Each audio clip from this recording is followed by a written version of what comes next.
Thank you, Chair Cantwell, and thanks to you and Ranking Member Wicker for your leadership of the conference. Hope we can get this done. I agree with Chairman Peters on the importance, as an example, of the semiconductor provisions here. If we don't do this, these companies are going to go somewhere else, and that's what they're telling us. And unfortunately, it's been true over the years. We're down to just 12% of the world's manufacturing of semiconductors and virtually none of the high-end ones. I'm also here to discuss some specific USICA provisions in USICA, specifically the Safeguarding American Innovation Act, which passed the committee unanimously with the help of Chairman Peters and others, and as part of USICA, it was voted on as part of the 68 votes we got for USICA. It's a bipartisan compromise already with Senate Democrats and Republicans and the White House. We've got to remember that the goal of this overall effort, of course, is to improve our country's competitiveness, especially with regard to China.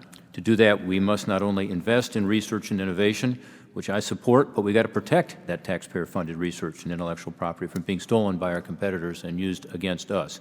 Given the current realities, without such protections, I believe any conference report with significantly increased levels of federal funding for research would be a huge giveaway to Beijing.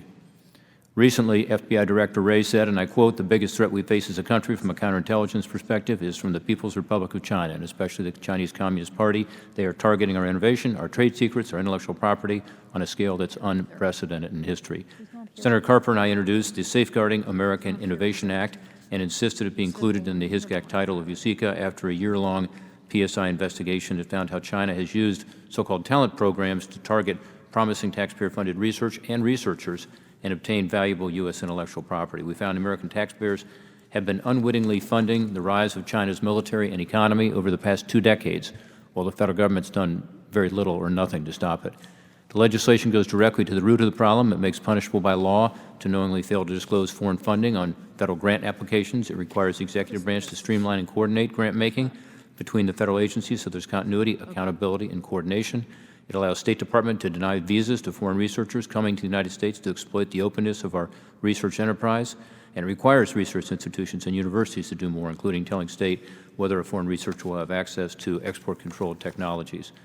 Again, a vital component of any competitiveness bill is this common sense, extensively negotiated bipartisan bill, which is already included in the Homeland Security title of USICA. I urge this conference to stand by that Senate-approved language.